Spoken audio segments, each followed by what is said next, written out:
So Elden Ring, it's the newest game from the creators of, you know it, Dark Souls, Demon Souls, Sekiro. Even though I usually don't cover gaming content, like I said, I wanted to start covering more stuff that I enjoy outside of anime, and Elden Ring being one of my biggest time sinks. I think I have close to 40 hours into this game at this point. I wanted to go over kind of my first impressions / mid-game impressions, I guess is how you could say it. The game's been out for a week now, and anyone who knows anything about these games, it's very hard to actually experience the entire thing in a week's time, even after having that many hours invested, just because there's so much to do, so much to see. And as someone who's played every game from this studio in this kind of like very hard-hitting formula, I wanted to gush about this game, and as you can see, I'm going to be using footage that I've captured over different areas of the game. If you don't want to have anything, I guess, technically spoiled, I'm not going to have like any cutscenes or things like that playing, but more so, I know some people like to go into these games as blind as possible. You can obviously just listen,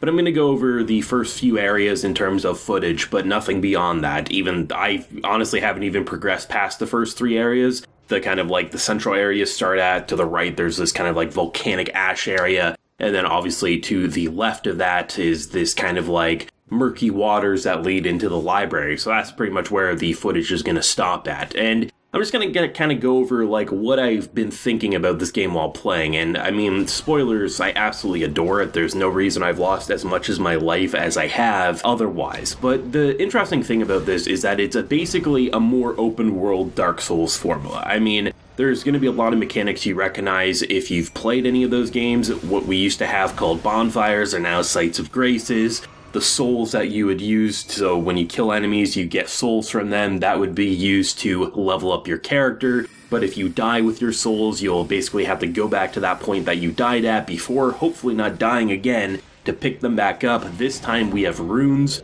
So all the like little mechanics are still there, it's just this time it's the Elden Ring universe, which was co-written by George R.R. Martin, who is best known for his Game of Thrones books. What I like about this is how basically every game from them, in terms of like Dark Souls, Dark Souls 2, Dark Souls 3, Demon Souls that came before all that, Elden Ring, it kind of feels to me like it's just stepping stones making a more kind of refined formula. I think Dark Souls 1 and 3 are my favorite from the studio, but I've enjoyed every project that they worked on, even when they definitely really pushed the boundaries of going outside their comfort zones in terms of world. Elden Ring kind of feels like a return to form, but what I like about it is how it's an open world but more refined version of what we've experienced. There's a shit ton of bosses. I mean, the first boss you experience, who's this giant knight on a horse, you see him at the start of the game, basically. You can't beat him there. I mean, you could if you really grind, but you're supposed to run away. The game never really explains what to do, but it does so in such a way that it actually guides you without realizing it. Things that naturally kick your ass, you're like, okay, I'll come back later. And then you realize, oh shit, I wasn't even really supposed to fight that guy to begin with. This is definitely a very hard-hitting game, and I think a lot of people will get frustrated, as with any Souls-like game.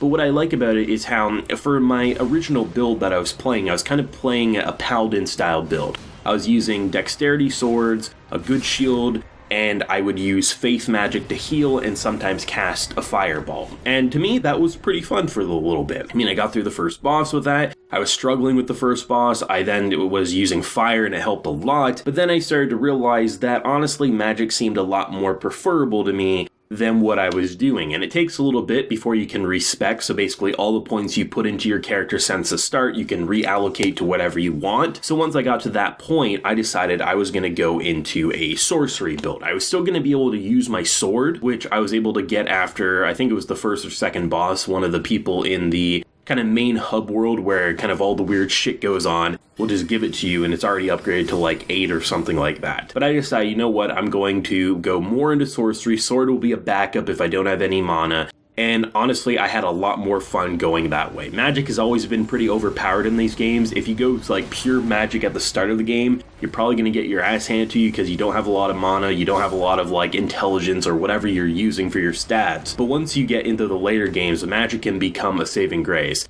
There's this one attack you can do, which is basically like you're basically Goku. You're just shooting a giant ass laser beam, and normally that isn't going to last too long. It's a powerful beam, but you have to recast it every time. They have this new mechanic in this game because there's always been these flasks, right, where you heal or you recharge your mana supply. Well, there's this one flask where you can mix 2 ingredients to do different things. So you can say, okay, one of these orbs that I collected will raise half of my health back, while this other orb will increase all my strength attributes for 3 minutes or so, right? There's these 2 orbs that you can combine together, one of which is it eliminates all your mana casting, basically penalties, for I think it's like 10 seconds, and then the other is it raises mana attacks. So basically, this charge beam that normally you would attack with for 2 or 3 seconds, you can sit there like Goku and just blast enemies who are kicking your ass and taking your names for 10 seconds, and that attack can one-shot certain bosses. It's pretty insane. You have to progress pretty deep into the story in terms of the wilderness to be able to collect some of these items, but goddamn can it be worth it. And what I like about it is the boss mechanics in this game. Honestly, I'm not sure if it's just I've gotten better with these games because I played so many, or it's just a more refined formula, maybe a bit of both, but there's so many bosses that have kicked my ass 30 plus times, and I got frustrated, but not to the point of like wanting to break my controller like in past games, and that rage has been there, to the point that you just have to put it down and come back later. I mean, the final boss in Dark Souls 3 is an example. Nameless King, I think is what it was called. That shit had me raging. What I like about this is that when I die, I really do feel like I died because of my mistake, not because he did something unexpected. The way the bosses work in these games is you will die at least a handful of times the first time, unless you're just super overpowered at the start, like you discovered a boss that you forgot about, or you went somewhere too late in the game or early in the game. But mostly, like, they have attack patterns, right? And whether you're dodging to block, or you're actually parrying, or you're keeping your distance and using your summons, because you can summon different allies with these spells. My favorite one was actually these skeletons that normally, if you were to summon a wolf or any of your guardian spirits, if they die, they're dead until the end of the battle, basically. But the skeletons, if you know anything about skeletons in these games, is that skeletons revive themselves, and as long as you don't kill their little spirit when they're down on the ground, they'll continuously respawn. So for boss fights, it makes it a hell of a lot easier when you're trying to keep the aggro on the skeletons and you're trying to cast magic at a distance. But I like the fact that when it comes to the bosses, I understood their attack patterns within a few times. Sometimes, like by the 10th attempt, I'd be like, shit, I never saw that move, so I'm kind of a little mad that I've been building up all this time. But it does feel like there is a set pattern, and once you remember that set pattern, that's why, you know, playing it back to back can actually benefit you more than if you just put it down and try again the next day, because you're going to forget about the attack patterns. And that's what makes the bosses so cool, is that on a visual level, they've always been badass, and I think they refined it with much better presentation, much better frame rate. I've been playing on the Xbox Series X. I haven't experienced any real technical dips. The only thing that's really there is, honestly, from time to time, there was a little screen juddering, but, you know, I was like, oh, what was that? But I think it was just because it was such a densely populated area that it was catching up for a quick second. I think there might have been 1 or 2 cases of that, and that was only when it was like a brand new location that I've never been to. Besides that, it's run very, very smoothly. I've been playing on performance mode to keep that frame rate up, to look at these bosses and to really understand where they're moving, because in past games, the technology was a little more limiting, I find. So with being able to see a giant sword or a mana ball come at me, I feel like I can predict and evade it a lot easier now that technology is kind of keeping up with what these bosses and their individual personalities actually want to do. And really, given that I've never played as a magic build in these games at all, I really enjoy actually seeing the variety of spells. One of my favorites that I discovered after this quest line is actually this like mist spell, that you throw this mist, and if an enemy stands in that mist over time, it will continuously build up damage. So any attack, if you were to continuously attack, you get more damage as it goes on. So these mist attack can really come in clutch if a boss is kicking your ass and you need to keep some distance, and hopefully it will just continue to hurt itself. The worst part about the game, in my opinion, and it's the worst part about any of these games, it's both something that gives it character, but it also, I feel like there's a way to avoid that issue, and that is the lack of a journal. So these games have a lot of quests, they have a lot of NPCs, and you don't really know where to go besides little kind of like rumors from characters. They'll say, maybe this crater, and then you'll go to the crater, but you're like, what the hell are you looking for in the crater? Is this the thing they're looking for? And then, nope, that's not what they're looking for. I don't think we need a quest system and the hand-holding system like most games have, but I wish I didn't have to have a notepad beside me to remember all the things. I wish there was a mechanic either